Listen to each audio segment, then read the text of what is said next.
Hi! Welcome to my channel. இன்னைக்கு பார்த்தீங்கன்னா, நம்ம தோட்டத்துக்கு ஒரு புது வரவு தான் வந்திருக்கு. சாமந்தி நாற்று தான் நான் ஆன்லைன்ல ஆர்டர் பண்ணியிருந்தேன். ஜேஎஸ்ஆர் ஹைடெக் நர்சரியில ₹100க்கு பார்த்தீங்கன்னா, 40 சாம்ப்ளிங்ஸ் போட்டிருந்தாங்க. 6 டிஃப்ரெண்ட் கலர்ஸ்ல. ஒரு கலரும் கலர் மென்ஷன் பண்ணி தனித்தனியா பேக் பண்ணி சூப்பரா குடுத்துருக்காங்க. அதில பார்த்தீங்கன்னா, ஒரு கலர்லயும் 6 செடி இருக்கு. ஆ ஒரு சிலதில 7, 8 செடியும் வச்சிருக்காங்க. சூப்பரா இருக்கு. சிலதெல்லாம் மொட்டுக்களோட கூட இருக்கு.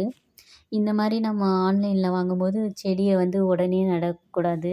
ஏன்னா, அது ஒரு இடத்துலேருந்து இன்னொரு இடத்துக்கு மாறி வருது இல்லையா? நம்ம கிளைமேட்டுக்கு அது செட் ஆகணும். அதனால ஒரு நாள் விட்டு அடுத்த நாள் கூட நடலாம். இல்லாட்டி ஒரு ஹாஃப் டேவாவது தண்ணீல போட்டு வச்சு அதுக்கப்புறமா நடணும். அப்பதான் நல்லா ஈஸியா வேர் பிடிச்சு வளரும். இந்த மாரி நாட்டு வெரைட்டியா பார்த்து வாங்கிக்கோங்க. கட்டிங்ஸ் மூலமா கூட ஈஸியா வளர்க்கலாம் இத. இதுவரைக்கும் நீங்க சாமந்தி செடி வாங்கலன்னா, கண்டிப்பா வாங்கி ட்ரை பண்ணி பாருங்க. வீடியோ யூஸ்ஃபுல்லா இருந்துச்சுன்னா லைக் பண்ணுங்க, கமெண்ட் பண்ணுங்க. நான் வந்து இது செகண்ட் டைம் வாங்குறேன். இது எப்படி வளருதுன்னு சொல்லிட்டு நெக்ஸ்ட் வீடியோல அப்டேட் பண்றேன். Thank you.